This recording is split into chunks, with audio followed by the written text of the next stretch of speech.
क्रांतीवीर वसंतराव नारायणराव नाईक शिक्षण प्रसारक संस्थेच्या कला, वाणिज्य व विज्ञान महाविद्यालयात प्राणीशास्त्र विभाग अंतर्गत दिनांक 9 ऑगस्ट 2024 रोजी नागपंचमी निमित्ताने एक दिवसीय सर्प जनजागृती कार्यशाळा आयोजित करण्यात आली होती। त्याचबरोबर पोस्टर प्रदर्शन व वक्तृत्व स्पर्धांचे आयोजन करण्यात आले होते।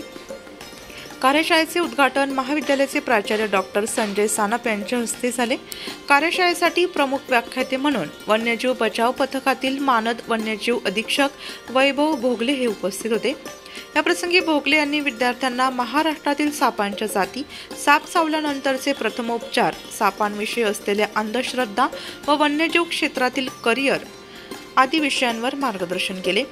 अध्यक्षीय मनोगतात प्राचार्य डॉक्टर सानप यांनी विद्यार्थ्यांना वैज्ञानिक दृष्टिकोन कसा विकसित करावा व प्राणीशास्त्र विषयांच्या विद्यार्थ्यांनी कसे जागरूक राहावे याविषयी विद्यार्थ्यांना मार्गदर्शन केले। प्राणीशास्त्र विभाग प्रमुख डॉक्टर धनराज गोस्वामी यांनी आपल्या मनोगतात बोलताना वन्य प्राण्यांविषयी समाजामध्ये जनजागृतीची नितांत आवश्यकता आहे असे मत मांडले।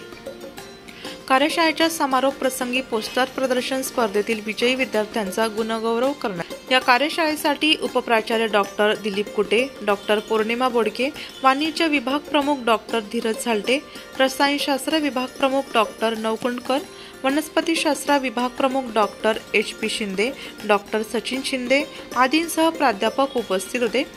कार्यशाळा यशस्वी करण्यासाठी विभाग प्रमुख डॉक्टर धनराज गोस्वामी यांच्या मार्गदर्शनाखाली प्राध्यापक रेखा जाधव, प्राध्यापक शुभम चव्हाण, प्राध्यापक रश्मी पिंगळे, प्राध्यापक अर्पणा सोनवणे, प्राध्यापक काजल ढाकणे, प्राध्यापक प्रियंका सांगळे, प्राध्यापक प्रशांत हडपे, प्राध्यापक अश्विनी वारुळे तसेच लॅब अटेंडंट विलास कातकडे, संजय सानप यांनी विशेष परिश्रम घेतले।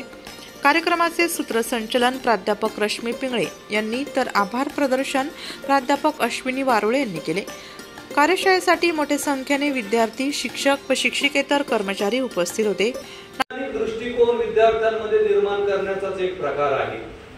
म्हणून आपण शिक्षण घेत असतानाच फक्त ते शिक्षण कागदावरचं किंवा फक्त अभ्यासक्रमापुरतं मर्यादित न राहता ती विद्याशाखा आपण ज्याला म्हणतो की एक हॉलिस्टिक पद्धतीनं समजून घेणं फार गरजेचं आहे। आणि नवीन शैक्षणिक धोरणामध्ये आपल्याला सर्वांना माहिती आहे की शिक्षण हे अशाच पद्धतीनं हॉलिस्टिक पद्धतीनं घेतलं जाणं हे अपेक्षित आहे।